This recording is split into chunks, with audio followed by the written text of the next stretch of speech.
Hi friends, ನಮಸ್ತೆ ಎಲ್ಲರಿಗೂ. ಎಲ್ಲರೂ ಚೆನ್ನಾಗಿದ್ದೀರಾ ಅಂತ ಅಂದ್ಕೋತೀನಿ. ನಾವು ಹೋಗಿದ್ವಿ ನೆಲಮಂಗಲದಲ್ಲಿರೋ RR ರಿಟ್ರೀಟ್ ರೆಸಾರ್ಟ್ಗೆ.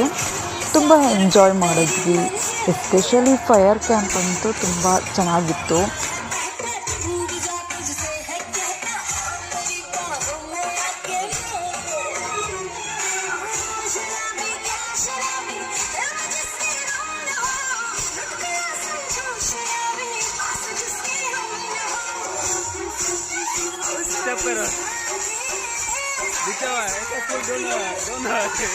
ಎಷ್ಟು ಬೆಳ್ಳದವಳಣ್ಣ ಯಾವ ಪ್ಯಾಕೆಟಲ್ಲೂ ಕೂಡಿದಾಳೆ ಕೇಳಬೇಕಣ್ಣ ನೋಡೋಕೆ ಸಣ್ಣ ತೂಟಿಗೆ ಹಚ್ಚವಳೆ ಬಣ್ಣ ನನ್ನ ಹರ್ಟಿಗೆ ಬುಲೆಟು ನಾಟಂಗ್ ಬಿಡ್ತವಳೆ ಕಣ್ಣ ಬೆಟ್ಟೆಗೆ ಹೋಗೋದೆ ಬೇಡ ಇಲ್ಲೇ ಇದೆ ಶಿಕಾರಿ ಇವಳಿಂದ ಗೊತ್ತ ಹುಡುಗ ಪಾಪ ಪರ್ಮಾನೆಂಟು ಬೇಕಾರಿ ನಾ ಸೈಕಾದೆ ಇಲ್ಲಿ ಬಂದು ಸೈಕಾದೆ ಇವ್ ನೋಡಿ ಸೈಕಾದೆ ಓ ಮೈ ಗಾಡ್ ಸತ್ತದೆ ಬೇಬಿ ನೋಡೆ ಊರೇ ಊರು ಬೆಕ್ಕಿಗೆ ಅಂದಿದೆ ನನ್ನ ಕಣ್ಣುಗಳು ಬಾಡಿ ಬ್ಯಾಲೆನ್ಸ್ ತಪ್ಪಿದೆ ಯಾರೋ ಈ ಹುಡುಗಿ ಫುಲ್ ಬಾಟಲ್ ಖಾಲಿ ಮಾಡಿದಳೆ ಅಯ್ಯೋ ಡ್ಯಾನ್ಸ್ ಮಾಡ್ತಾವಳೆ ಕಡಕ್ ಸ್ಮೈಲ್ ಕೊಡ್ತಾವಳೆ ಬೌನ್ಸ ನಾ ಕೇಳಿದಕ್ಕೆ ಕೊಡುಮಿ ಆನ್ಸ ಯಾಕೆ ಹೇಳು ಈ ಬಾಡಿ ಇಷ್ಟು ಸೂಪ